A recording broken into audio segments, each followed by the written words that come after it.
Yosua 1.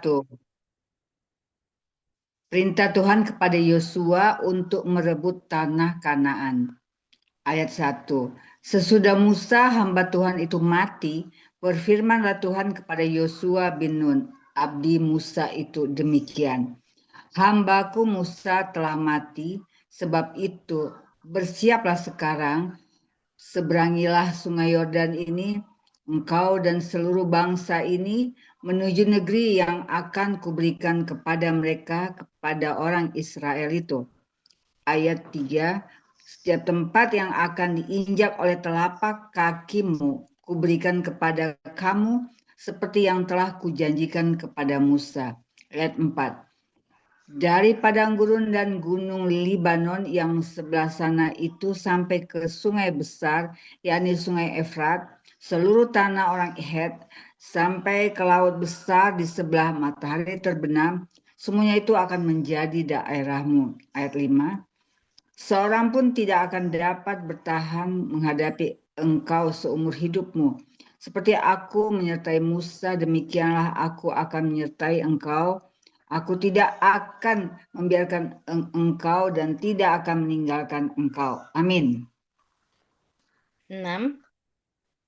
Kuatkanlah dan teguhkanlah hatimu, sebab engkaulah yang akan memimpin bangsa ini, memiliki negeri yang kujanjikan dengan bersumpah kepada nenek moyang mereka untuk diberikan kepada mereka. 7. Hanya kuatkan dan teguhkanlah hatimu dengan sungguh-sungguh, bertindaklah hati-hati sesuai dengan seluruh hukum yang telah diperintahkan kepadamu oleh hambaku Musa. Janganlah menyimpang ke kanan atau ke kiri, supaya engkau beruntung kemanapun engkau pergi. 8. Janganlah engkau lupa memperkatakan kitab Taurat ini, tetapi renungkanlah itu siang dan malam, supaya engkau bertindak hati-hati sesuai dengan segala yang tertulis di dalamnya. Sebab dengan demikian perjalananmu akan berhasil dan engkau akan beruntung. 9. Bukankah telah kuperintahkan kepadamu, kuatkan dan teguhkanlah hatimu. Janganlah kecut atau tawar hati, sebab Tuhan Allahmu menyertai engkau kemanapun engkau pergi. 10. Lalu Yosua memberi perintah kepada pengatur-pengatur pasukan bangsa itu, katanya. Amin. 11. Jalanilah seluruh perkemahan itu. Jalanilah seluruh perkemahan dan perintahkanlah kepada bangsa itu demikian. Sediakanlah bekalmu, sebab dalam 3 hari kamu akan menyeberangi sungai Yordan ini untuk pergi menduduki negeri yang akan diberikan Tuhan Allahmu kepadamu untuk diduduki. 12. Kepada orang Ruben, kepada orang Gad, dan kepada suku Manasye yang setengah itu, berkatalah Yosua demikian. 13. Ingatlah kepada perkataan yang dipesankan Musa, hamba Tuhan itu kepadamu, yakni Tuhan Allahmu mengaruniakan keamanan kepadamu dan memberikan kepadamu negeri ini. 14. Perempuan-perempuan dan anak-anak di antara kamu dan ternakmu boleh tinggal di negeri yang diberikan Musa kepadamu di seberang sungai Yordan. Tetapi kamu, semua pahlawan yang gagah perkasa, haruslah menyeberang di depan saudara-saudaramu dengan bersenjata. Dan haruslah menolong mereka. 15. Sampai Tuhan mengaruniakan keamanan kepada saudara-saudaramu seperti kepada kamu juga. Dan mereka juga menduduki negeri yang akan diberikan kepada mereka oleh Tuhan Allahmu.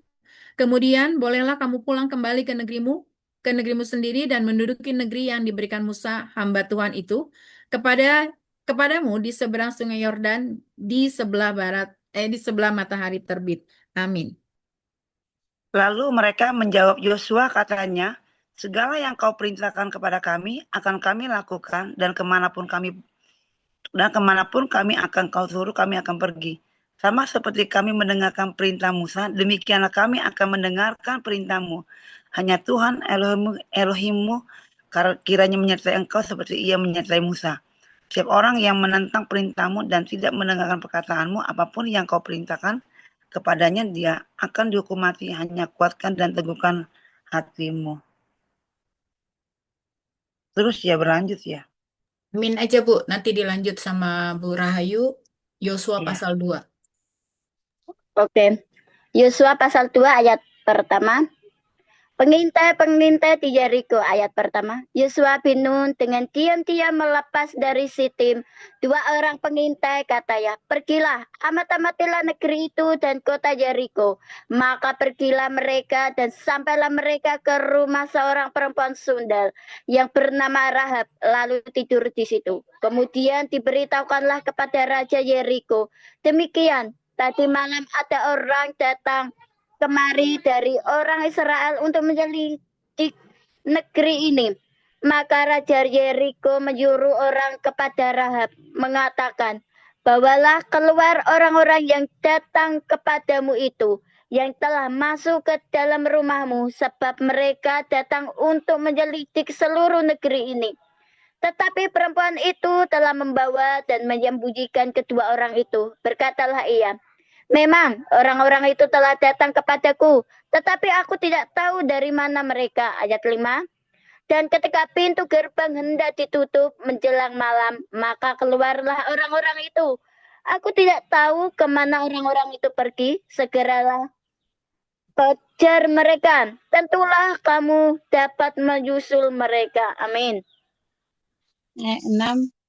Tetapi perempuan itu telah menyuruh keduanya naik ke suatu rumah dan menyembunyikan mereka di bawah timbunan batang rami yang ditebarkan di atas soto itu.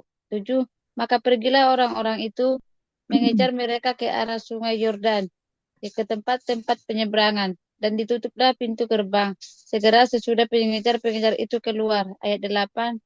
Tetapi sebelum kedua orang itu tidur, naiklah perempuan itu mendapatkan mereka di atas soto. Ayat 9. Dan berkata kepada orang-orang itu, aku tahu bahwa Tuhan telah memberikan negeri ini kepada kamu, dan bahwa kenegrian terhadap kamu telah menghinggapi kamu, dan segala penduduk negeri ini gemetar menghadapi kamu. Ayat 10. Sebab kami mendengar bahwa Tuhan adalah mengeringkan air laut terberau di depan kamu ketika kamu berjalan keluar dari Mesir, dan apa yang kamu lakukan kepada kedua raja orang Amori yang di seberang sungai Yordan itu, dan itu yakni kepada Sihon dan Oge yang telah kamu tumpas. Amin. Ayat 11. Ketika kami mendengar itu, tawarlah hati kami dan jatuhlah semangat setiap orang menghadapi kamu. Sebab Tuhan Allahmu ialah Allah di langit di atas dan di bawah, dan di bumi di bawah. Maka sekarang bersumpahlah kiranya demi Tuhan, bahwa karena aku telah berlaku rahmat terhadapmu, kamu juga akan berlaku rahmat terhadap kaum keluargaku. Dan berikanlah kepadaku suatu tanda yang dapat dipercaya. Ayat 13. Bahwa kamu akan membiarkan hidup ayah dan ibuku, saudara-saudaraku yang laki-laki dan yang perempuan, dan semua orang-orang mereka, dan bahwa kamu akan menyelamatkan nyawa kami dari maut. Ayat 14. Lalu jawab kedua orang itu kepadanya, nyawa kamilah jaminan bagi kamu, asal jangan kau kabarkan perkara kami ini. Apabila Tuhan nanti memberikan negeri ini kepada kami, maka kami akan menunjukkan terima kasih dan setia kami kepadamu. Ayat 15. Kemudian perempuan itu menurunkan mereka dengan tali melalui jendela, sebab rumahnya itu letaknya pada tembok kota. Jadi pada tembok itulah ia diam. Amin. Ayat 16. Berkatalah ia kepada mereka, pergilah ke pegunungan, supaya pengejar-pengejar itu jangan menemui kamu, dan bersembunyilah di sana 3 hari lamanya, sampai pengejar-pengejar itu pulang. Kemudian bolehlah kamu melanjutkan perjalananmu. Ayat 17. Kedua orang itu berkata kepadanya, kami akan bebas dari sumpah kami ini kepadamu, yang telah kau suruh kami ikrarkan. Ayat 18. Sesungguhnya apabila kami memasuki negeri ini, haruslah tali dari benang kermizi ini kau ikatkan pada jendela tempat engkau menurunkan kami. Dan ayahmu serta ibumu, saudara-saudaramu, serta seluruh kaum keluargamu kau kumpulkan di rumahmu. Ayat 19. Setiap orang yang keluar nanti dari pintu rumahmu harus sendiri menanggung akibatnya. kalau darahnya tertumpah dan kami tidak bersalah. Tetapi siapapun juga yang ada di dalam rumahmu, jika ada orang yang mencederainya, kamilah yang menanggung akibat pertumpahan darahnya. Ayat 20, tetapi jika engkau mengabarkan perkara kami ini, maka bebaslah kami dari sumpah kepadamu itu, yang telah kau suruh kami ikrarkan. Amin. Ibu Saryana, ikut baca di unmute, Bu. Pasal 21 sampai 24. Di unmute kalau ikut baca, Bu. Oke, lewat dulu ya ke Ida. Ibu Ida. Oke, ayat 21, perempuan itu pun berkata, seperti yang telah kamu katakan, demikianlah akan terjadi. Sesudah itu dilepasnya lah orang-orang itu pergi, maka berangkatlah mereka. Kemudian perempuan itu mengikatkan tali kermizi itu pada jendela. Maka mereka pun pergilah dan tiba di pegunungan. Mereka tinggal di sana 3 hari lamanya, sampai pengejar-pengejar itu pulang. Pengejar-pengejar itu telah mencari di mana-mana sepanjang jalan tanpa menemukan mereka. 23, maka pulanglah kedua orang itu, mereka turun dari pegunungan, lalu menyeberang dan sampai kepada Yosua bin Nun. Kemudian mereka ceritakan segala pengalaman mereka. 24, kata mereka kepada Yosua, Tuhan telah menyerahkan seluruh negeri ini ke dalam tangan kita, bahkan seluruh penduduk negeri itu gemetar menghadapi kita. Amin. Amin. Shalom, Ibu Lisa ikut baca. Kita di Yosua 3 sekarang, ayat 1 sampai 5. Ibu Lisa ikut baca, kalau ikut baca di unmute, Bu. Oke, nanti aja ya. Saya lanjutkan. Yosua 3 ayat 1 sampai 5. Menyeberangi sungai Yordan. Yosua bangun pagi-pagi, lalu ia dan semua orang Israel berangkat dari Sitim, dan sampailah mereka ke sungai Yordan. Maka bermalamlah mereka di sana sebelum menyeberang. 2. Setelah lewat 3 hari, para pengatur pasukan menjalani seluruh perkemahan. 3. Dan memberi perintah kepada bangsa itu, katanya, segera sesudah kamu melihat tabut perjanjian Tuhan Allahmu yang diangkat para imam yang memang suku Lewi, maka kamu harus juga berangkat dari tempatmu dan mengikutinya. 4. Hanya antara kamu dan tabut itu harus ada jarak kira-kira 2000 hasta panjangnya. Janganlah mendekatinya, maksudnya supaya kamu mengetahui jalan yang harus kamu tempuh, sebab jalan itu belum pernah kamu lalui dahulu. 5. Berkatalah Yosua kepada bangsa itu, kuduskanlah dirimu, sebab besok Tuhan akan melakukan perbuatan yang ajaib di antara kamu. Amin. Amin. Ayat 6. Dan kepada para imam itu Yosua berkata demikian, angkatlah tabut perjanjian dan menyeberanglah di depan bangsa itu. Maka mereka mengangkat tabut perjanjian dan berjalan di depan bangsa itu. Ayat 7.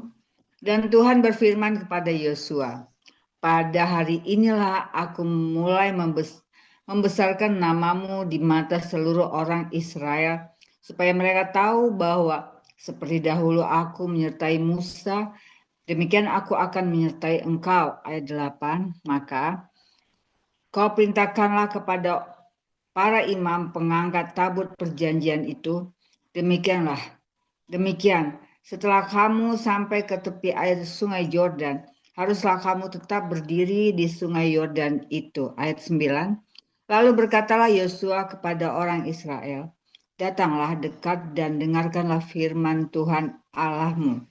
Ayat 10, lagi kata Yosua, dari hal inilah akan kamu ketahui bahwa Allah yang hidup ada di tengah-tengah kamu, dan bahwa sungguh-sungguh akan dihalaunya orang Kanaan, orang Het, orang Hewi, orang Feris, orang Girgasi, orang Amori, dan orang Yebus itu dari depan kamu. Amin. 11. Sesungguhnya tabut perjanjian Tuhan semesta bumi berjalan menyeberang di depan kamu, masuk ke sungai Yordan. 12. Maka sekarang pilihlah 12 orang dari suku-suku Israel, seorang dari tiap-tiap suku. 13. Segera sesudah kaki para imam pengangkat tabut Tuhan semesta bumi berhenti di dalam air sungai Yordan, maka air sungai Yordan itu akan terputus. Air yang turun dari hulu akan berhenti mengalir menjadi bendungan. 14. Ketika bangsa itu berangkat dari tempat perkemahan mereka untuk menyeberangi sungai Yordan, para imam pengangkat tabut perjanjian itu berjalan di depan bangsa itu. 15. Segera sesudah para pengangkat tabut itu sampai ke sungai Yordan, dan para imam pengangkat tabut itu mencelupkan kakinya ke dalam air di tepi sungai itu, sungai Yordan itu, sebab sampai meluap sepanjang tepinya selama musim menuai. 16. Maka berhentilah air itu mengalir. Air yang turun dari hulu melonjak menjadi bendungan jauh sekali. Di dekat Adam, kota yang terletak di sebelah Sartan, sedang air yang turun ke Laut Araba itu, yakni Laut Asin, terputus sama sekali. Lalu menyeberanglah bangsa itu di tentangan Yeriko. 17. Tetapi para imam mengangkat tabut perjanjian itu tetap berdiri di tanah yang kering di tengah-tengah sungai Yordan, sedang seluruh bangsa Israel menyeberang di tanah yang kering sampai seluruh bangsa itu selesai menyeberangi sungai Yordan. Amin. Baik, lanjut ke Roma. Silakan Bu Dede. Roma 1. Bentar. Roma 1 ayat 1 sampai 5. Salam dari Paulus, hamba Kristus Yesus yang dipanggil menjadi rasul dan dikuduskan untuk memberitakan Injil Allah. 2. Injil itu telah dijanjikannya sebelumnya dengan perantaraan nabi-nabinya dalam kitab-kitab suci. 3. Tentang anaknya yang menurut daging diperanakan dari keturunan Daud. 4. Dan menurut roh kekudusan dinyatakan oleh kebangkitannya dari antara orang mati, bahwa ia adalah anak Allah yang berkuasa, Yesus Kristus Tuhan kita. 5. Dengan perantaraannya kami menerima kasih karunia dan jabatan rasul untuk menuntun semua bangsa, supaya mereka percaya dan taat kepada namanya. Amin. Bu Surya? Ya, ayat 6, kamu juga termasuk di antara mereka, kamu yang telah dipanggil menjadi milik Kristus. Kepada kamu sekalian yang tinggal di Roma, yang dikasihi Elohim, yang dipanggil dan dijadikan orang-orang kudus, kasih karunia menyertai kamu, dan damai sejahtera dari Elohim, Bapa kita dan dari Tuhan Yesus Kristus. Paulus ingin ke Roma. Ayat 8, pertama-tama aku mengucap syukur kepada Elohimku oleh Yesus Kristus atas kamu sekalian, sebab telah tersedia kabar tentang imanmu di seluruh dunia. Karena Elohim yang kulayani dengan segenap hatiku dalam pemberitaan Injil anaknya adalah saksiku, bahwa dalam doaku aku selalu mengingat kamu. 10. Aku berdoa semoga dengan kehendak Elohim aku akhirnya beroleh kesempatan untuk mengunjungi kamu. Amin. Ayat 11. Sebab aku ingin melihat kamu untuk memberikan karunia rohani kepadamu, guna menguatkan kamu, yaitu supaya aku ada di antara kamu dan turut terhibur oleh iman kita bersama, baik oleh imanmu maupun oleh imanku. 13. Saudara-saudara, aku mau supaya kamu mengetahui bahwa aku telah sering berniat untuk datang kepadamu, tetapi hingga kini selalu aku terhalang agar di tengah-tengahmu aku menemukan buah, seperti juga di tengah-tengah bangsa bukan Yahudi yang lain. Aku berhutang baik kepada orang Yunani maupun kepada orang bukan Yunani, baik kepada orang terpelajar maupun kepada orang yang tidak terpelajar. 15. Itulah sebabnya aku ingin untuk memberitakan Injil kepada kamu juga yang diam di Roma. Amin. Ayat 16. Injil itu kekuatan Allah, sebab aku mempunyai keyakinan yang kokoh dalam Injil, karena Injil adalah kekuatan Allah yang menyelamatkan setiap orang yang percaya, pertama-tama orang Yahudi, tetapi juga orang Yunani. Ayat 17. Sebab di dalamnya nyata kebenaran Allah yang bertolak dari iman dan memimpin kepada iman. Seperti ada tertulis, orang benar akan hidup oleh iman. 18. Hukuman Allah atas kefasikan dan kelaliman manusia. Sebab murka Allah nyata dari surga atas segala kefasikan dan kelaliman manusia yang menindas kebenaran dengan kelaliman. 19. Karena apa yang dapat mereka ketahui tentang Allah nyata bagi mereka, sebab Allah telah menyatakannya kepada mereka. Ayat 20. Sebab apa yang tidak nampak daripadanya, yaitu kekuatannya yang kekal dan keilahiannya dapat menampak kepada pikiran dari karyanya sejak dunia diciptakan, sehingga mereka tidak dapat berdalih. Amin. Ayat 21, sebab sekalipun mereka mengenal Allah, mereka tidak memuliakan Dia sebagai Allah atau mengucap syukur kepadanya. Sebaliknya, pikiran mereka menjadi sia-sia dan hati mereka yang bodoh menjadi gelap. Ayat 22, mereka berbuat seolah-olah mereka penuh hikmat, tetapi mereka telah menjadi bodoh. Ayat 23, mereka menggantikan kemuliaan Allah yang tidak fana dengan gambaran yang mirip dengan manusia yang fana. Burung-burung, binatang-binatang yang berkaki 4 atau binatang-binatang yang menjalar. Ayat 24, karena itu Allah menyerahkan mereka kepada keinginan hati mereka akan kecemaran, sehingga mereka saling mencemarkan tubuh mereka. Ayat 25, sebab mereka menggantikan kebenaran Allah dengan dusta dan memuja dan menyembah makhluk dengan melupakan penciptaannya yang harus dipuji selama-lamanya. Amin.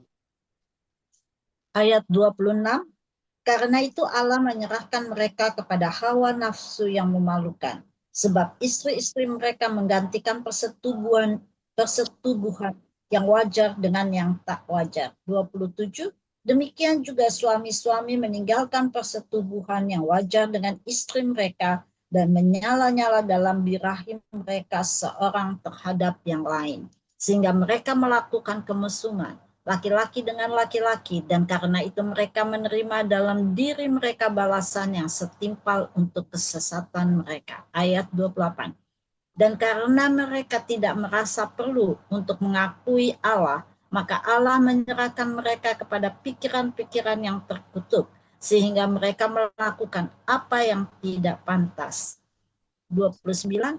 Penuh dengan rupa-rupa kelaliman, kejahatan, keserakahan, dan kebusukan, penuh dengan dengki, pembunuhan, perselisihan, tipu muslihat, dan kefasikan. Ayat 30, mereka adalah pengumpat, pemfitnah, pembenci Allah, kurang ajar, congkak, sombong, pandai dalam kejahatan, tidak taat kepada orang tua. Amin.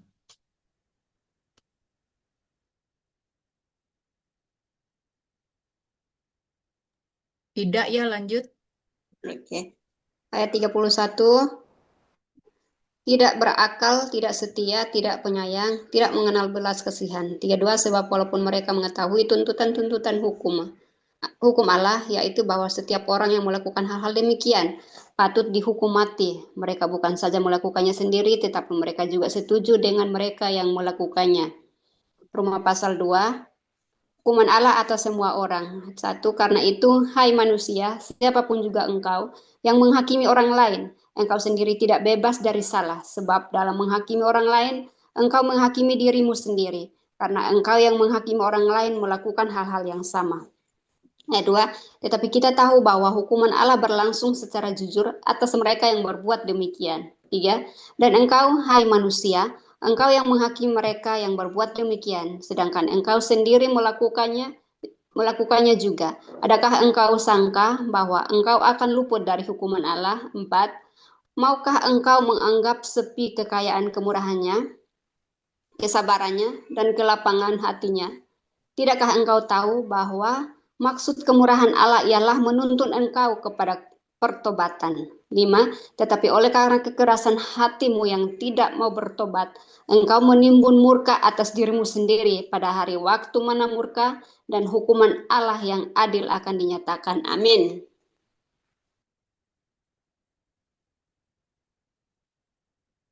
Silakan Gabriel. Roma 2 ayat 6 sampai 10. Roma 2 ayat 6, demikianlah firman Tuhan, ia akan membalas setiap orang menurut perbuatannya. 7, yaitu hidup kekal kepada mereka yang dengan tekun berbuat baik, mencari kemuliaan, kehormatan, dan ketidakbinasaan. tetapi murka dan geram kepada mereka yang mencari kepentingan sendiri, yang tidak taat kepada kebenaran, melainkan taat kepada kelaliman. 9. Penderitaan dan kesesakan akan menimpa setiap orang yang hidup yang berbuat jahat, pertama-tama orang Yahudi dan juga orang Yunani. 10. Tetapi kemuliaan, kehormatan, dan damai sejahtera akan diperoleh semua orang yang berbuat baik, pertama-tama orang Yahudi dan juga orang Yunani. Amin. Ibu Lisa mau ikut baca di unmute ayat 11 sampai 15. Oke, Ibu Lisa. Ya, kalau mau baca di unmute, Bu. Dibuka. Ya, silakan. Roma 2 ayat 11 sampai 15. Bentar, saya Roma 2 Ayat 11 sampai 15. ya. Sebab Allah tidak memandang bulu. Ayat 12, sebab semua orang yang berdosa tanpa hukum Taurat akan binasa tanpa hukum Taurat, dan semua orang yang berdosa di bawah hukum Taurat akan dihakimi oleh hukum Taurat. 13, karena bukanlah orang yang mendengar hukum Taurat yang benar di hadapan Allah, tetapi orang yang melakukan hukum Tauratlah yang akan dibenarkan. 14, apabila bangsa-bangsa lain yang tidak memiliki hukum Taurat oleh dorongan diri sendiri melakukan apa yang dituntut hukum Taurat, maka walaupun mereka tidak memiliki hukum Taurat, mereka menjadi hukum Taurat bagi diri mereka sendiri. 15, sebab dengan itu mereka menunjukkan bahwa isi hukum Taurat ada tertulis di dalam hati mereka, dan suara hati mereka turut bersaksi, dan pikiran mereka saling menuduh atau saling membela. Amin. Ayat 16, hal itu akan nampak pada hari bila mana Allah sesuai dengan Injil yang kuberitakan akan menghakimi segala sesuatu yang tersembunyi dalam hati manusia oleh Kristus Yesus. Hukum Taurat dan sunat tidak menyelamatkan orang Yahudi. 17, tetapi jika kamu menyebut dirimu orang Yahudi dan bersandar kepada hukum Taurat, bermegah dalam Allah, dan kamu tahu akan kehendaknya, dan oleh karena diajar dalam hukum Taurat, dapat tahu mana yang baik dan mana yang tidak. 19, dan yakin bahwa engkau adalah penuntun orang buta dan terang bagi mereka yang di dalam kegelapan. 20, pendidik orang bodoh dan pengajar orang yang belum dewasa, karena dalam hukum Taurat engkau memiliki kegenapan segala kepandaian dan kebenaran. Amin. Amin. Ayat 21. Jadi, bagaimanakah engkau yang mengajar orang lain? Tidakkah engkau mengajar dirimu sendiri? Engkau yang mengajar. Jangan mencuri. Mengapa engkau sendiri mencuri? Ayat 22. Engkau yang berkata jangan berzinah. Mengapa engkau sendiri berzinah? Engkau yang jijik akan segala berhala. Mengapa engkau sendiri merampok rumah berhala? Ayat 23. Engkau bermegah atas hukum Taurat, mengapa engkau sendiri menghina Allah dengan melanggar hukum Taurat itu? Ayat 24, seperti ada tertulis, sebab oleh karena kamulah nama Allah dihujat di antara bangsa-bangsa lain. Ayat 25, sunat memang ada gunanya jika engkau mentaati hukum Taurat. Tetapi jika engkau melanggar hukum Taurat, maka sunatmu tidak ada lagi gunanya. Amin.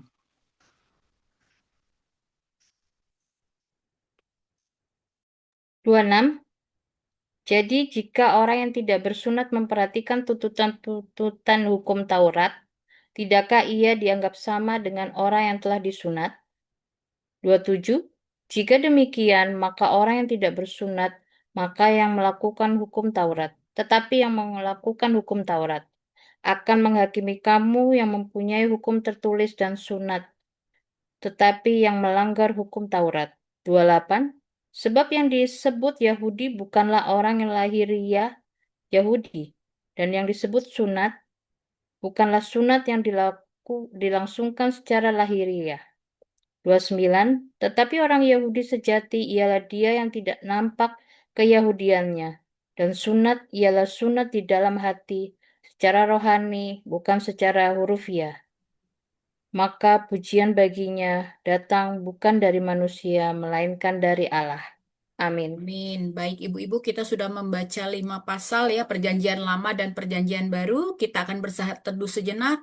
Kita baca ulang dan kita tanya Roh Kudus, rema apa yang siap kita bagikan satu sama lain.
Baik, ibu-ibu, kita sudah baca ya Yosua 1 sampai 3 dan Roma 1 sampai 2 ya. Jadi Yosua 1 ini tentang perpindahan kepemimpinan ya dari Musa ke Yosua untuk membawa bangsa Israel masuk ke tanah perjanjian ya. Di sini luar biasa ya bagaimana tuh perasaan Yosua ya ketika dia harus membawa bangsa Israel yang dari awalnya Musa kemudian harus dia bertanggung jawab dengan bangsa Israel ya. Luar biasa. Sampai di sini saya membaca ada 4 kali kata-kata kuatkanlah, teguhkanlah hatimu ya. Itu pesan Tuhan kepada Yosua ya.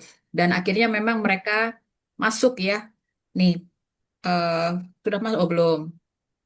Oke, ya jadi ini mengenai apa perpindahan kepemimpinan ya dari Musa ke Yosua untuk membawa bangsa Israel masuk ke dalam tanah perjanjian dan beberapa pesan Tuhan ini kepada Yosua ya mengenai kekuatan hati dan keteguhan hati di sini 4 kali disebutkan mengenai ini lalu harus setia kepada hukum Taurat dan merenungkan firman Tuhan siang dan malam. Lalu di Yosua 2 mengenai pengintai-pengintai di Yeriko. Ya, di sini luar biasa kita bisa melihat bagaimana 2 pengintai ke kota Yeriko ini mereka diselamatkan oleh orang yang justru bukan orang Israel, yaitu Rahab ya. Rahab itu perempuan sundal.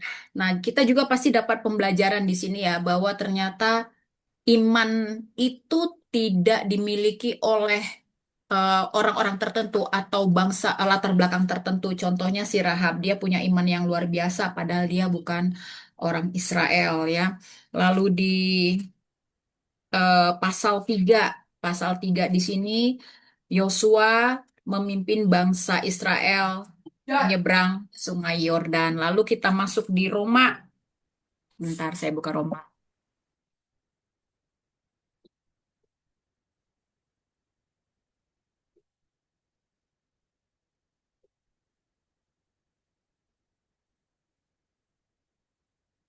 Sudah membaca juga Roma 1 dan 2 ya. Jadi Roma 1 ini surat awal daripada Rasul Paulus kepada jemaat di Roma. Kita tadi sudah baca isinya ya. Ini tentang Injil, tentang bagaimana keadaan manusia dan kebutuhan setiap orang akan keselamatan ya. Lalu di pasal 2 kita juga sudah sama-sama membaca.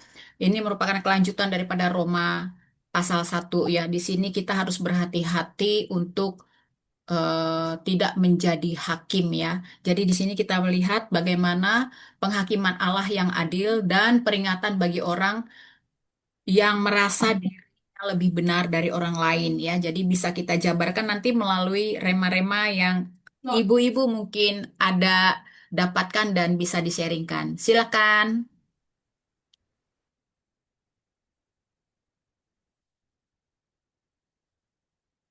Kalau Bu Joli, saya.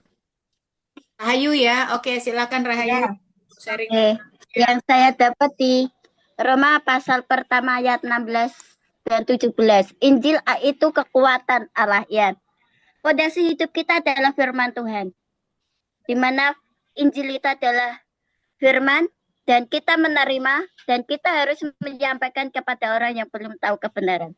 Di ayat 16, sebab aku mempunyai keyakinan yang kokoh dalam Injil karena Injil adalah kekuatan Allah yang menyelamatkan setiap orang yang percaya.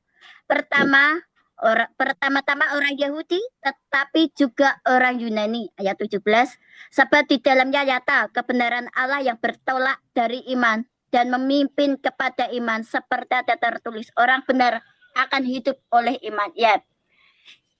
Kita adalah orang yang dibenarkan Tuhan. Kita hidup oleh iman.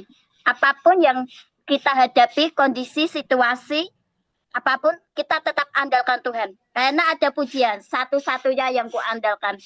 Kita mengandalkan Tuhan atau mengandalkan kekuatan kita.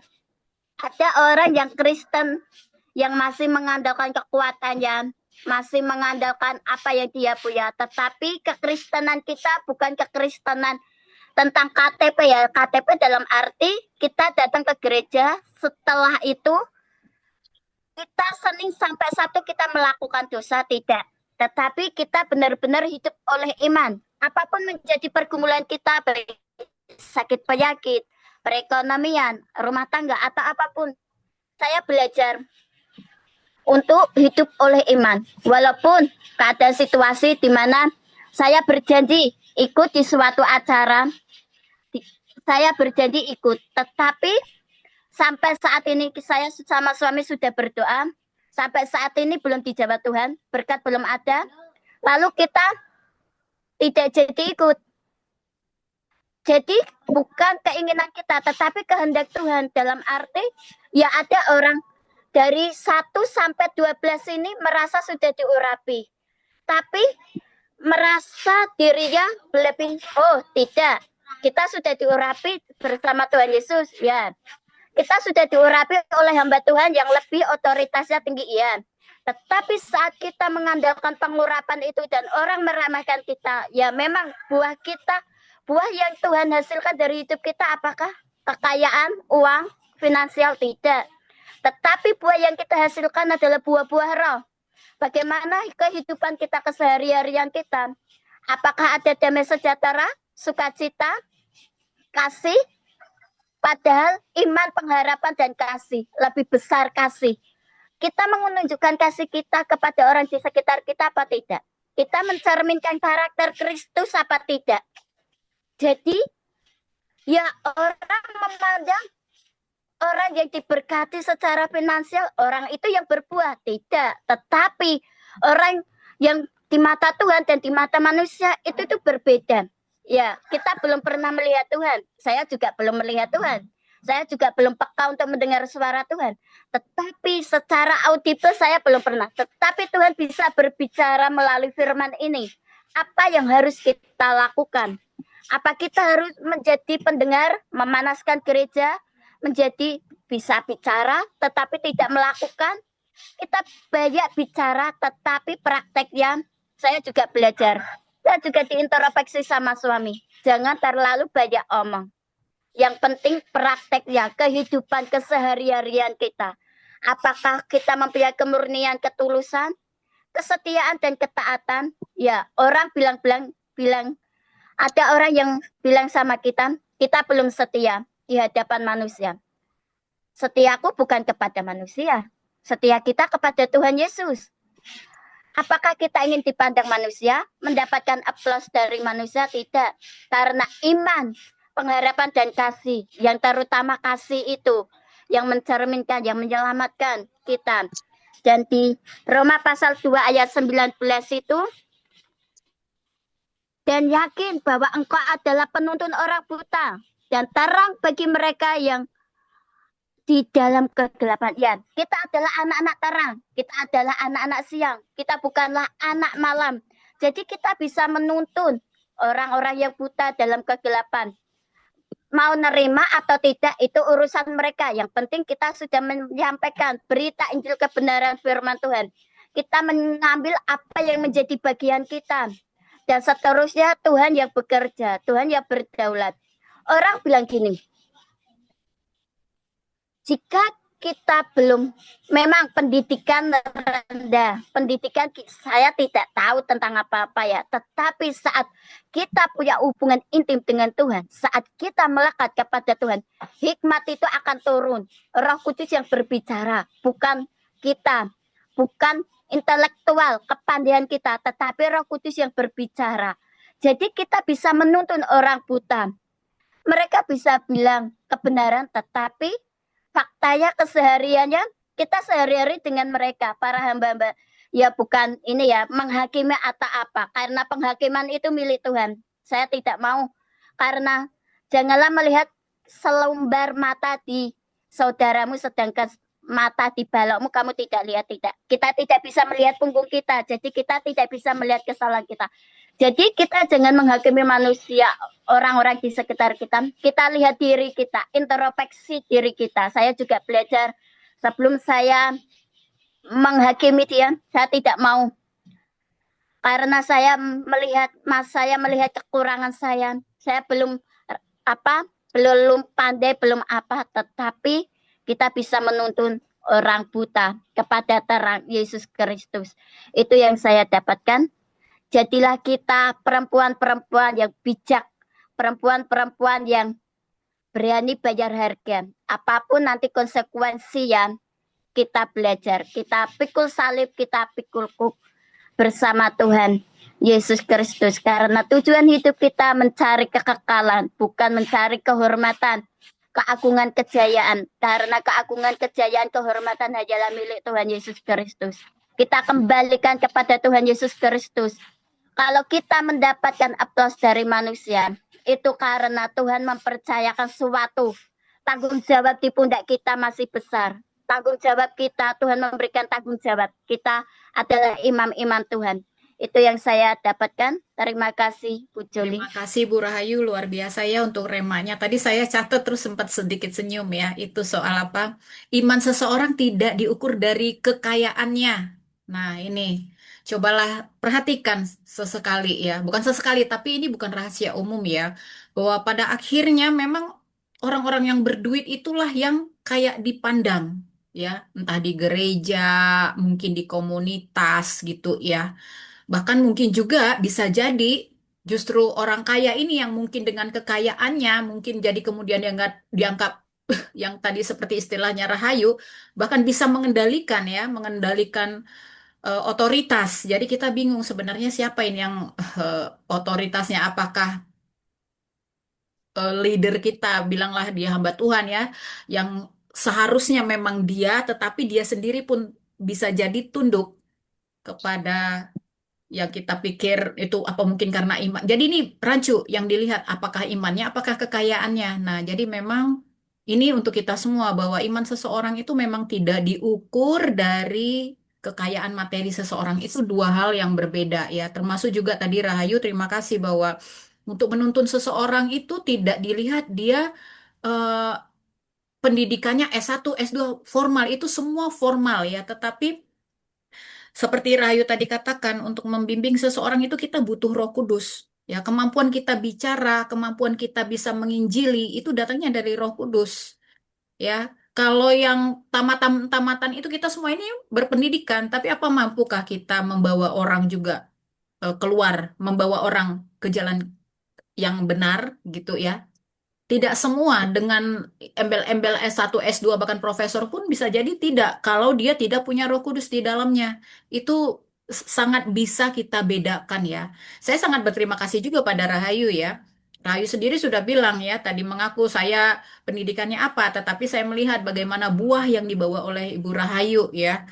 Itu tadi saya percaya karena Ibu Rahayu adalah seorang yang dia taat ya, dan memang betul-betul konsisten dalam membangun hubungan pribadi dengan Tuhan. Sehingga saya percaya bahwa ketika menginjili, ketika membawa orang, menuntun orang, seperti tadi di dalam Roma 2 ayat 9 ya, itu saya percaya 100% Roh Kudus yang mengambil alih, 100% Roh Kudus yang memampukan Ibu Rahayu, 100% Roh Kudus yang membuat Ibu Rahayu percaya diri ya, sehingga bisa mengalahkan justru orang-orang yang secara formal pendidikan S1, S2, S3 bahkan profesor itu ya. Bahkan saya juga harus mengakui ya bahwa untuk hal ini saya memang harus juga belajar ya kepada orang-orang yang memang dia punya hubungan intim yang luar biasa sama Tuhan ya. Jadi kita memang harus rendah hati melihat orang itu, melihat hamba Tuhan atau siapapun dia, lihatlah dari buahnya ya. Jangan kita melihat iman seseorang itu diukur dari kekayaannya dan termasuk juga pendidikannya. Ya, maksud saya pendidikan formal ya, seperti itu. Tetapi kita lihat buahnya. Terima kasih Bu Rahayu. Silakan Ibu-ibu lain, ada yang mau kasih rema lagi? Boleh Ibu Pita? Saya coba ya Bu ya. Ya. Baik, saya lihat di Yosua. Yosua 7 dan 8. Tadi Ibu bilang, saya menguatkan lagi, yang Ibu bilang kuatkanlah dan teguhkanlah hatimu. Itu ada 4 kali Ibu katakan begitu ya Bu ya. Memang benar ketika di perikopnya kan judulnya itu apa ya, perintah Tuhan kepada Yosua untuk merebut tanah Kanaan. Di dalam ini kenapa Tuhan mengatakan kuatkanlah hatimu? Karena saya flashback ke belakang bagaimana Musa gagal membawa orang Israel ke Kanaan. Kenapa? Karena memang dia Musa itu sebenarnya ada kegagalan yang terjadi sama dia sehingga Musa tidak bisa membawa mereka ke Kanaan. Karena itu di sini sebenarnya Tuhan benar-benar memberitahu kepada Yosua apakah ini menjadi peringatan yang kental supaya Yosua menguatkan hatinya dan dia benar-benar menguatkan hati dan teguh hatinya. Karena Tuhan berjanji bahwa dia akan disertai. Jadi kamu gak usah takut, kamu kuatkan dan teguhkan. Begitu firman Tuhan berkata pada Yosua. Di sini saya mau katakan ketika hal ini kita baca sungguh-sungguh, kalau kita aplikasikan ke kita itu, kita memang harus kuat di dalam hati kita harus kuat. Hati kita harus kuat dalam iman kita dan kita juga harus taat di dalam menjalani taat kepada firman Tuhan agar kita menang di dalam mencapai apapun yang kita buat berhasil. Di sini sudah dikatakan bahwa Di ayat 8 ini dikatakan ya, janganlah engkau lupa memperkatakan kitab Taurat ini, tetapi renungkanlah. Jadi kita diwajibkan atau Tuhan mengatakan bahwa kita harus merenungkan kitab Taurat itu pagi, siang, sore, malam, agar kita kuat, agar kita terlepas daripada hal-hal duniawi ini, agar kita menang. Karena dikatakan Tuhan di sini, sebab dengan demikian perjalananmu akan berhasil dan engkau akan beruntung. Itu benar-benar Tuhan sudah janjikan kepada kita. Kita kuat dan kita mengikuti hukum Taurat, kemudian kita berjalan dengan iman dan setia, taat pada firman Tuhan, janji Tuhan, kita pasti berhasil dan beruntung. Jadi bukan karena kita punya uang, punya kaya dan lain sebagainya, tidak. Pegang saja apa yang Tuhan perintahkan pada kita, ada kita harus kuat dan teguh dalam iman kita dan taat, yang utama taat kepada firman Tuhan. Demikian Ibu Yuli. Baik, terima kasih Bu Pita ya. Jadi 4 kali dikatakan mengenai kuatkanlah dan teguhkanlah hatimu ya. Tadi di Bu Pita bilang ya, 6 di ayat 6, 7, 9, dan 18 ya. Jadi memang tentang kekuatan dan teguh hati ini diulang-ulang ya. Ini memang mengenai pentingnya kekuatan mental kita. Nah, bagaimana kita bisa kuat mental kita? Nah, itu tadi. Kita harus memiliki itu tadi Tuhan ya. Jadi apa tadi? Merenungkan firman Tuhan siang dan malam. Jadi kadang-kadang kita tuh takut ya. Dan menurut saya rasa takut itu adalah sesuatu yang wajar ya. Takut ya seperti hal ini tadi di ayat 6 dikatakan kuatkanlah dan teguhkanlah hatimu. Di bawah dikatakan sebab engkau akan memimpin bangsa ini. Nah, pasti dia deg-degan ya. Aduh, aku harus bawa bangsa Israel nih berdasarkan pengalaman dia dulu dengan Musa kan dia sudah tahu bagaimana sih kelakuan sifatnya si orang Israel ini gitu ya. Nah, di sini kan dia dihadapkan pada satu hal yang menuntut dia harus kuat dan meneguhkan hatinya, mental dia harus kuat. Gitu ya di sini ya. Lagi dikatakanlah terus berulang-ulang dan ini juga untuk kita. Ya, tadi sudah dikatakan Ibu Lampita ya, kuatkanlah dan teguhkanlah hatimu ya. Kita harus kuat dan teguh dan taat. Makanya tadi dikatakan diminta merenungkan firman Tuhan siang dan malam. Ya, hal lain yang perlu alasan kenapa kita memerlukan untuk bukan membaca tapi merenungkan firman Tuhan siang dan malam, artinya itu menghidupi ya. Ini sebenarnya juga terkait dengan untuk kita bisa membangun satu kebiasaan yang benar setiap hari. Ya, kita diminta untuk merenung firman Tuhan siang dan malam juga supaya kita tidak sesat ya, karena kita sudah tahu di zaman saat ini dengan adanya ChatGPT, terus dengan banyaknya sekali eh, apa ya pengajar-pengajar di media sosial termasuk juga di TikTok gitu ya.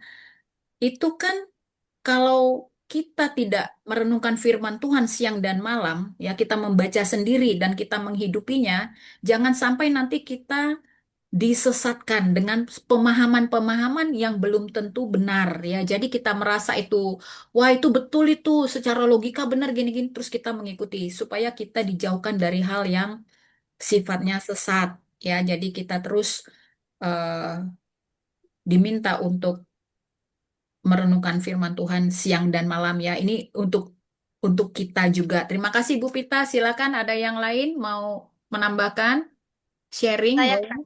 Ya, silakan Bu Ida. saya dapat di Yosua pasal 3.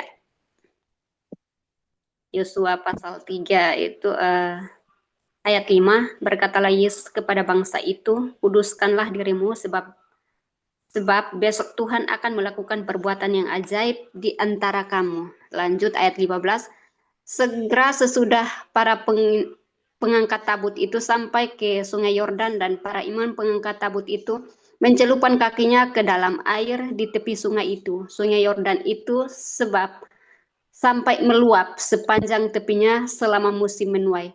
Maka 16, maka berhentilah air itu mengalir. Air yang turun dari hulu melonjak menjadi bendungan, jauh sekali di dekat Adam, kota yang terletak di sebelah Sertam. Sedang air yang turun ke laut Araba itu, yakni laut asin, terputus sama sekali, lalu menyeberanglah bangsa itu di tentangan Yeriko. Nah, ini yang saya dapat dari 3 ayat ini, yang dari pasal 3 ayat 5, 15 dan 16. Yang saya dapat dari 3 ayat ini menekankan pentingnya iman dan ketaatan. Tentangnya imannya dan ketaatan. Di ayat 5 ini disuruh untuk menguduskan diri. Bangsa Israel diperintahkan untuk menguduskan diri sebelum menyeberangi sungai Yordan. Di situ Tuhan bilang, kuduskanlah dirimu sebab besok Tuhan akan melakukan perbuatan yang ajaib. Sampai kita lihat perbuatan ajaib yang terjadi di ayat 16 itu.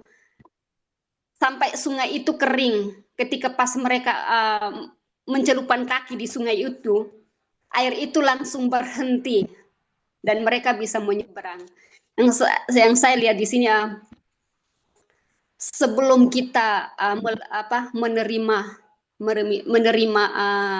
mujizat dari Tuhan, kita harus melakukan sesuatu untuk Tuhan, yaitu menguduskan diri. Kita harus melatih iman kita. Karena di situ ketika kita melangkah, kita percaya bahwa ketika kita punya iman untuk melangkah, pasti di situ ada tuntunan Tuhan.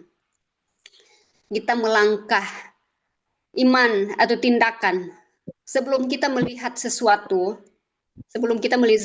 kita harus melatih iman kita dulu, baru kita melangkah. Seringkali kita melangkah lebih dahulu tanpa menyadari bahwa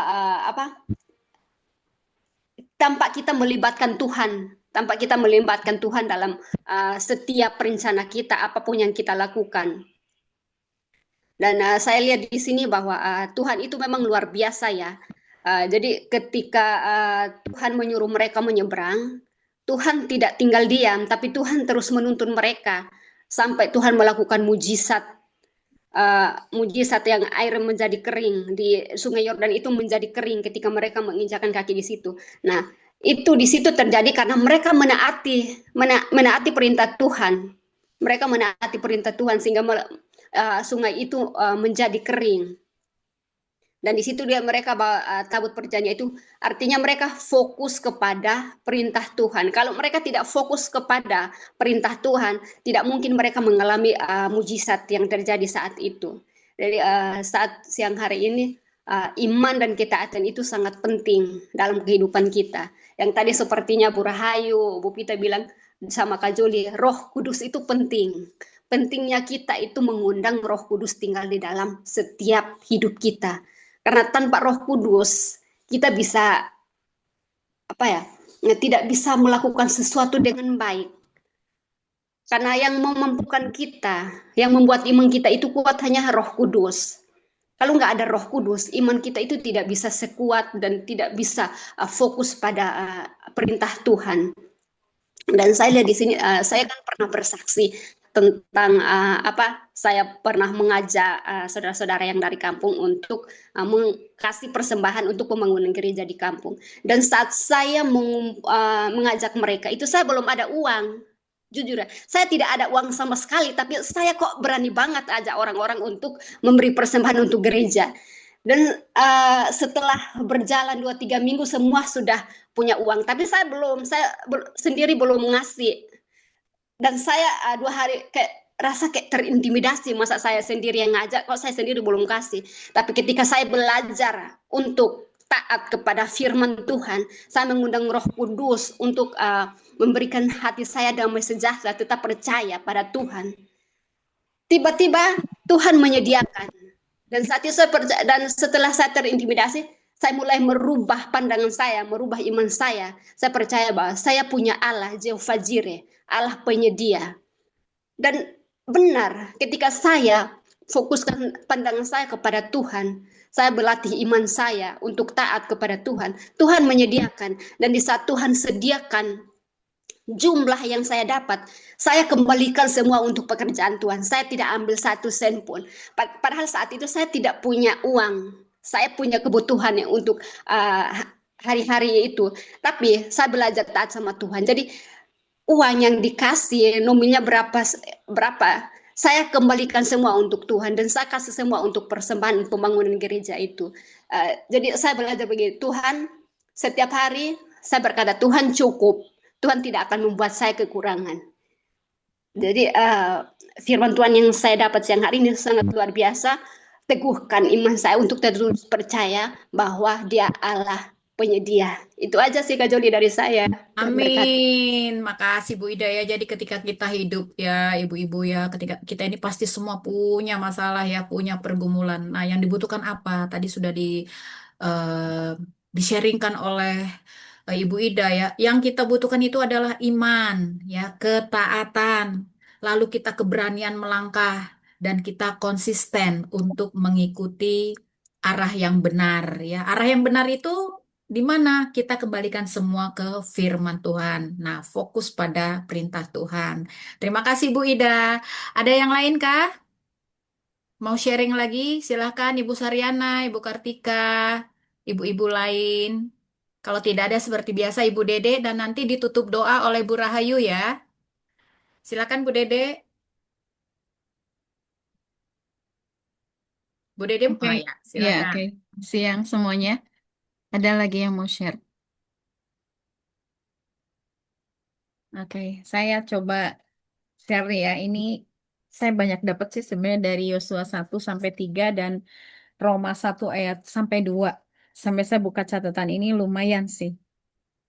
Pertama di situ ketika Yosua 1 itu disebutkan itu yang tadi Bu Joli bilang itu adalah masa transisi ya. Saya alami masa transisi itu gimana chaosnya orang-orang pada saat itu, gimana mereka agak sedikit nggak percayanya. Makanya Tuhan kan ngomong 4 kali yang tadi Bu Joli bilang, kuatkan dan teguhkanlah hatimu. Kenapa Tuhan harus mengkonfirmasi itu? Karena Tuhan juga tahu hatinya Yosua itu bagaimana. Sementara mereka juga tahu bagaimana sikap Musa pada saat memimpin orang Israel keluar dari tanah Mesir menuju tanah perjanjian. Dan bagaimana sikap orang Israel di bawah kepemimpinan Musa.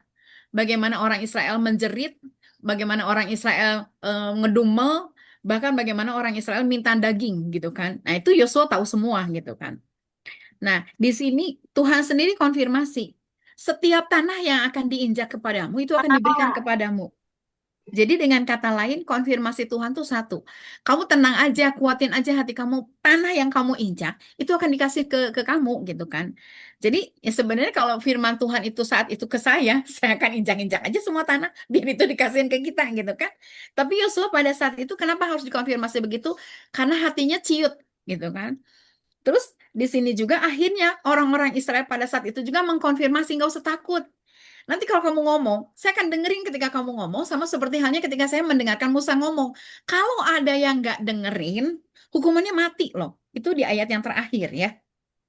Jadi, bagaimana make sense-nya Allah, Tuhan kita, dengan orang-orang Israel pada saat itu untuk menguatkan Yosua, sehingga mereka perjalanannya itu berhasil. Tapi sebenarnya kunci keberhasilannya itu hanya satu sih di ayat 8. Saya tadi sempat nyari, saya sempat dapetin ayat ini gitu, dan waktu itu saya sempat share sama hamba Tuhan, apa gembala saya gitu. Ternyata kunci keberhasilan kita semua nih bukan karena kita gagah, bukan karena kita kuat, bukan karena kita kaya, bukan karena kita berpangkat, berpendidikan dan sebagainya, S1, S2, S3, S-teler ya. Tapi karena kita memperkatakan, merenungkan, kemudian kita memperhatikan firman Tuhan. Karena ketika itu semuanya dilakukan, kita nggak akan mungkin bertindak sembrono. Kita nggak akan mungkin bertindak asal-asalan. Kita baca firman Tuhan, kita renungkan firman Tuhan, kita punya firman Tuhan dalam hati kita. Kemudian kita makan makanan firman Tuhan yang kita terus baca setiap hari. Itu aliran air yang keluar dari mulut kita itu pastinya firman gitu. Nggak mungkin nyakitin orang, nggak mungkin kita ngegibahin orang, dan nggak mungkin juga kita misalnya melakukan hal-hal yang negatif. Itulah yang disebut dengan kunci keberhasilan. Sekarang kita lihat deh dalam kehidupan prakteknya. Orang yang dipakai itu bukan orang yang pintar sebenarnya, tapi orang yang memiliki attitude yang luar biasa bagus. Seorang CEO, saya jadi ngomongnya CEO, seorang pemimpin, dia akan melihat bukan pinternya, tapi sikapnya. Karena ketika orang berperilaku baik, maka itu akan dipakai. Pinter mah tinggal digali, pinter mah tinggal dilatih, dan seterusnya. Nah, itu juga yang Tuhan ngomong di Yosua 1 ayat 8. Ya, jadi kembali sebenarnya apa yang sudah ada di dunia ini udah di awal-awal tuh udah dikasih tahu gitu. Terus di Yosua 2 itu mengatakan dia hanya mengutus 2 pengintai. Kenapa 2? Kenapa nggak 1? Berdua lebih baik daripada sendiri. Betul kan? Itu di Kejadian 1 juga ngomong. Jadi ketika berdua, mereka itu saling, kalau dibilang sih, kalau sih ngomong, paku maha paku apa sih bahasa Sundanya itu, saling bertanya gimana nih gitu. Berdua itu saling menguatkan. Dan ketika mereka ketemu, mereka tuh justru ketemunya bukan dengan orang baik-baik yang ada di Yeriko. Mereka ketemu dengan perempuan Sundal yang ada di sana. Karena hanya perempuan Sundal yang membuka diri untuk orang asing. Sementara kalau orang lain kan mereka udah dipenuhi dengan ketakutan, mereka udah dipenuhi dengan segala macam tentang Israel, karena informasi tentang orang Israel yang keluar dari tanah Mesir itu didengar mereka, dan mereka tuh pada saat itu makanya benteng mereka itu sebesar rumah, maksudnya selebar rumah gitu kan. Karena mereka takut sama orang Israel.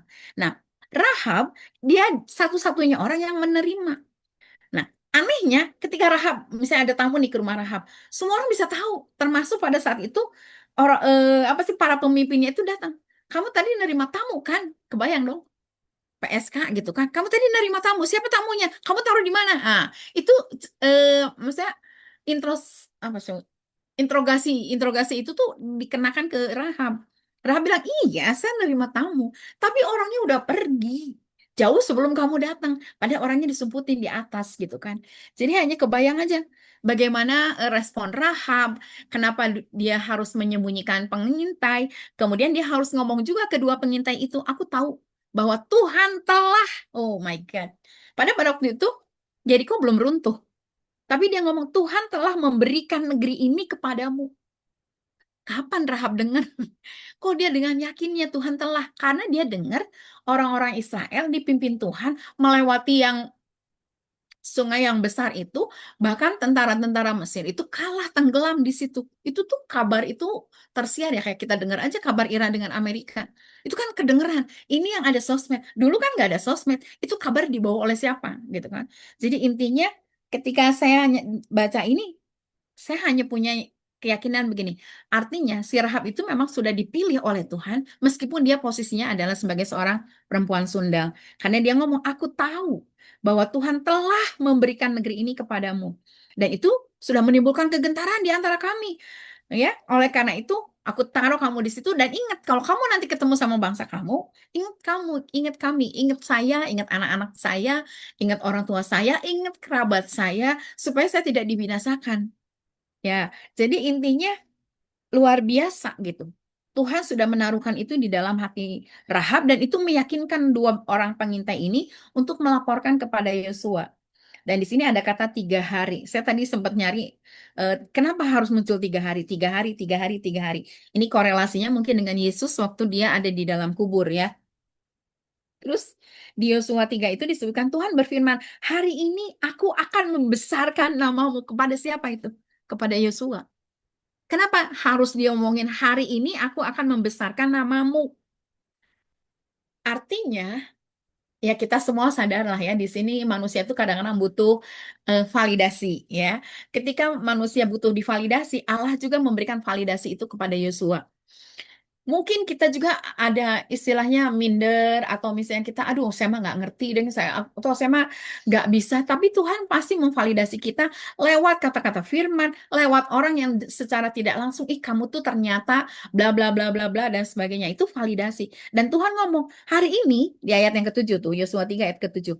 Tuhan berfirman, hari ini aku akan membesarkan namamu. Dengan kata lain, Tuhan itu akan memvalidasi Yosua sebagai pemimpin yang besar, nggak kalah hebat dengan Musa gitu. Tapi di sini apakah Yosua tiba-tiba tinggi hati atau enggak? Ternyata enggak gitu kan. Dan akhirnya Yosua mengatur segala sesuatunya dengan cepat gitu ya. Dia mulai atur semuanya. Dia lihat dari pemimpin yang terdahulu yaitu Musa. Keren ya, kerjaan Tuhan itu keren dan Tuhan itu tidak pernah mengentengkan seseorang. Bahkan Tuhan itu tahu bahwa manusia itu punya hati yang kadang-kadang hatinya ciut kalau misalnya menghadapi gelombang dan sebagainya. Dan Tuhan itu butuh memberikan kekuatan juga. Padahal sebenarnya di Roma 1 itu disebutkan kasih karunia itu dari Allah gitu. Allah itu sang pemilik kasih karunia. Saya mengimajinasikan begini ya. Kalau ada gudang kasih karunia, itu tuh gudang itu banyak. Diambil, ada lagi, diambil, ada lagi, diambil, ada lagi. Jadi Allah itu yang sumber kasih karunia. Bahkan dikatakan, Paulus saja di Roma 1 nih, ayat 12, butuh dihibur. Paulus loh, Paulus itu kan rasul besar. Kenapa dia butuh dihibur? Ketika dia melihat iman orang-orang yang dilayani bertumbuh. Itu menghiburkan dia. Dan kenapa? Karena dia tahu di Roma pada waktu itu, ya Roma kan Vatikan ya sekarang ya, itu terjadi memang pertumbuhan Kristen, banyak di sana, tetapi tidak sesuai dengan prinsip kebenaran. Makanya Paulus meyakinkan kembali bahwa Injil itu adalah satu-satunya kekuatan Allah. Dan kita juga harus punya keyakinan. Apakah kita punya keyakinan bahwa kekuatan kita itu hanya di dalam Injil?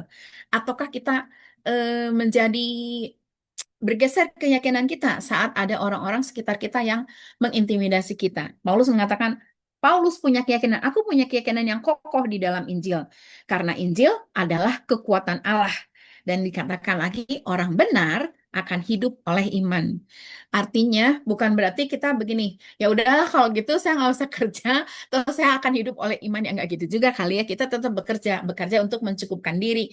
Karena Paulus juga bekerja, dia menjadi seorang pembuat tenda gitu kan. Jadi intinya kembali, Paulus menekankan di Roma 1 itu juga bahwa tetap ada hukuman Allah kepada manusia.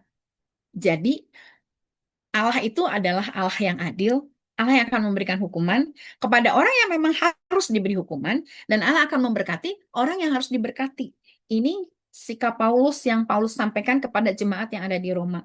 Jadi ya kembali, saya hanya melihat begini, kalau ini udah disampaikan ke kita pada hari ini, yuk kita jangan keraskan hati kita. Karena di sini orang yang keras hati, itu sebenarnya kita sedang menimbun murka Tuhan di atas kita. Ada di Roma 2 ya. Orang yang keras hati itu sepertinya kita, aduh enggak lah, saya mah udah cukup baik nih, hidup saya sudah cukup ini. Terus ketika ada teguran datang, kita nggak mau terima, nah, itu sebenarnya kita sedang menimbun murka Allah di atas kita. Kita nggak akan ada bisa satu orang pun yang sanggup menerima murka Allah. Karena ketika murka Allah itu datang, ya murka Allah itu kan berdasarkan hukum kasih karunia dan hukum keadilannya Allah gitu. Kemudian di ayat yang ke-7, di Roma 2 ayat yang ke-7 ini luar biasa nih. Saya Roma 2 ayat yang ke-7 ini disebutkan yaitu kasih karunia ya, yaitu hidup kekal kepada mereka yang dengan tekun berbuat baik, mencari kemuliaan, kehormatan dan ketidakbinasaan. Hidup kekal itu kapan? Apakah pada saat kita di surga? No, tapi di dalam dunia saat ini. Artinya, ketika kita berbuat baik, orang akan ngedownload itu. Dan kita akan menerima kemuliaan. Mungkin kita menerima kemuliaan nggak dalam bentuk nominal, tapi kita akan menerima pujian dari banyak orang. Terus kita juga akan menjadi orang yang dihormati. Mungkin nggak dihormati gini selama siang sambil nunduk, enggak gitu. Tapi orang akan melihat kita orang-orang yang meskipun mungkin manusia tuh pasti ada kesalahan, tapi mereka akan melihat kita, itu mah orangnya yang luar biasa, nggak pernah keluar dari mulut dia misalnya kata-kata yang kejahatan dan sebagainya. Jadi itu tuh akan di-download, hidup yang kekal itu akan dilihat banyak orang, dan orang itu akan mengambil cara atau gaya hidup kita. Ya hidupnya Bu Joli pasti ada yang diambil lah sebagian mungkin oleh kita semua yang ada di sini atau oleh rekan-rekannya Bu Joli di kantor gitu ya. Jadi tapi murka Allah juga ada, murka dan geram kepada mereka yang mencari kepentingannya sendiri, alias dengan kata lain egois. Jadi sebenarnya kehidupan kita pribadi di kenyataan saat ini tuh sudah dicantumkan di dalam kitab firman Tuhan ya. Kalau kamu egois, itu murka Allah tuh pasti datang. Egois itu kan berarti mementingkan kepentingannya diri sendiri kan. Itu tidak taat otomatis pada kebenaran, melainkan taatnya pada apa? Kelaliman. Kalau orang yang egosentris, apa sih, memunculkan keinginannya sendiri, kadang-kadang dia menghalalkan berbagai macam cara untuk supaya akunya senang. Nah, tapi Tuhan nggak suka yang seperti itu. Di ayat 10-nya luar biasa. Tetapi kemuliaan, kehormatan, damai sejahtera akan diperoleh oleh semua orang yang berbuat baik. Pertama-tama orang Yahudi. Karena kan Tuhan ngasih privilege ya untuk orang-orang Yahudi dan juga untuk orang-orang Yunani, tapi juga untuk semua orang. Kalau misalnya hanya orang Yahudi dan Yunani, kita enggak dong, kasihan banget kita ya. Nah, tapi dikatakan untuk semua orang. Jadi karena itu eh, kita sama-sama diingetin lagi mengenai sunat hati juga. Hati kita perlu disunat. Karena kan mungkin ada banyak orang, terutama nih kalau misalnya perempuan kan udah nggak mungkin disunat kan. Laki-laki juga pada saat sekarang itu jarang yang ada disunat. Tapi Tuhan tidak menekankan itu, hanya Tuhan menekankan supaya kita menyunat hati. Artinya kita mengikis segala sesuatu yang akan mengkhamiri langkah hidup kita, yang akan mengotori benih yang Tuhan berikan ke kita. Makanya kita perlu sunat hati. Sunat itu kan memotong, ya, memotong alat reproduksi supaya hasil yang diperoleh itu menjadi bersih. Nah, hati kita juga harus dipotong dalam hal keegoisan kita, mementingkan diri sendiri kita, karena supaya kita bisa menjadi orang yang akhirnya disebut berkenan kepada Tuhan dan hidupnya benar. Sehingga kemurahan Allah, kebajikan Allah itu diberikan kepada kita. Karena itu janji Tuhan bagi kita. Itu saja dari saya, Bu Joli. Yes, Makasih. amin. Terima kasih Bu Dede ya. Seperti biasa ya, penjelasannya tuntas dan sangat memberkati kita semua. Ibu-ibu, di sini ada Ibu Lisa. Shalom Ibu Lisa. Ibu Lisa bisa di-unmute? Ya, oke, nanti aja ya. Jadi ibu-ibu, seperti biasa, semua yang kita baca dan sharing Rema ini ada di YouTube ya. Nanti bisa saya sharingkan, kita bisa mendengarkan kembali ya berkat-berkat yang kita terima. Jadi supaya tidak lalu begitu saja. Dan terima kasih untuk Ibu Dede, rangkumannya yang luar biasa. Dan untuk ibu-ibu yang sudah sharing Rema semua hari ini. Ibu Rahayu bisa tutup di dalam doa. Ya, oke. Kita satukan hati. Bapa di dalam kerajaan surga, dalam nama Tuhan Yesus Kristus, kami mengucap syukur Tuhan. Kau masih memberikan kesempatan kami untuk datang. Mendengarkan setiap isi hati-Mu Tuhan. Kau berbicara atas hidup kami, apa yang harus kami lakukan. Apa yang harus kami perbuat Tuhan. Kami hidup di dunia ini tidak bisa hidup sendiri Tuhan. Kami butuh Engkau, kami perlu Engkau. Pimpin tuntun setiap langkah kami Tuhan, supaya hidup kami berkenan di hadapan-Mu. Apa yang kami kerjakan, biarlah kami bekerja untuk Tuhan, bukan untuk manusia. Dan kebaikan itu akan mengikuti kami, bukan dari usaha kami, tetapi dari Roh Kudus-Mu yang menggerakkan hati kami. Biarlah kasih Kristus kami cerminkan, kami lakukan di kehidupan kami sehari-hari, supaya hidup kami berdampak di sekitar kami. Pakai hidup kami Tuhan seperti Yosua. Kaki kami penuh kuasa saat kami menginjak dimanapun Kau buang kami Tuhan. Tangan kami penuh dengan urapan saat orang berjabatan tangan dengan kami. Ada aliran Roh Kudus, ada aliran Kristus tinggal dalam hidup kami. Saat kami bersentuhan dengan orang-orang di sekitar kami, hidup kami mengalirkan sesuatu atmosfer surga. Karena hidup kami berbeda dengan yang lain Tuhan. Karena hidup kami penuh dengan pengurapan-Mu. Hidup kami adalah milik-Mu Tuhan. Kami tidak bisa berbuat apa-apa. Inilah kami Tuhan, perempuan-perempuan baca Alkitab. Kami serahkan ke dalam tangan kuasa-Mu Tuhan.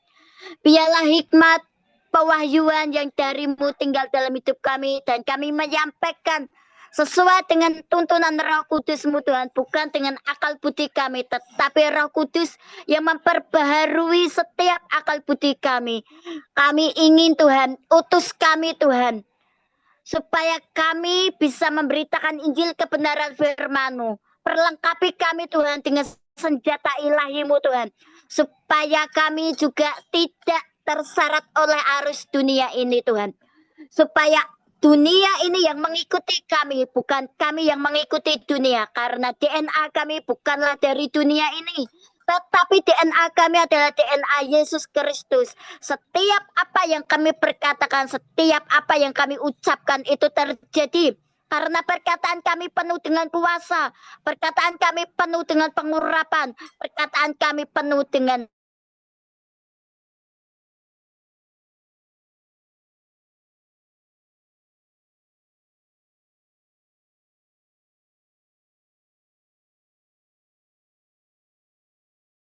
yang lemah dikuatkan, yang punya beban berat Tuhan berikan kelegaan. Terima kasih Tuhan, terima kasih. Kami serahkan Bu Joli yang memimpin Zoom ini Tuhan, berikan roh hikmat pewahyuan Tuhan saat Bu Joli menginjil dimanapun Bu Joli berada, Engkau tempatkan di Bali Tuhan, supaya orang Bali bertobat berbalik kepadamu Tuhan, terutama orang luar Tuhan. Biarlah melalui hidup Bu Joli, walaupun kami percaya satu orang bertobat, seisi rumah diselamatkan. Bu Joli dan suaminya Tuhan selalu bergandengan tangan. Apa yang dikerjakan Kau jadikan berhasil dan beruntung. Biarlah Zoom ini bisa memberkati orang-orang di sekitar, di sekeliling, baik YouTube, TikTok Tuhan, Engkau berkati Tuhan. Supaya orang yang mendengarkan Tuhan, mereka Engkau jamah, Engkau lawat Tuhan. Supaya mereka setiap lutut bertelut, semua lidah mengaku. Karena firman Tuhan adalah firman yang kokoh. Firman Tuhan adalah firman yang kami santuni. Firman Tuhan adalah pondasi dalam hidup kami.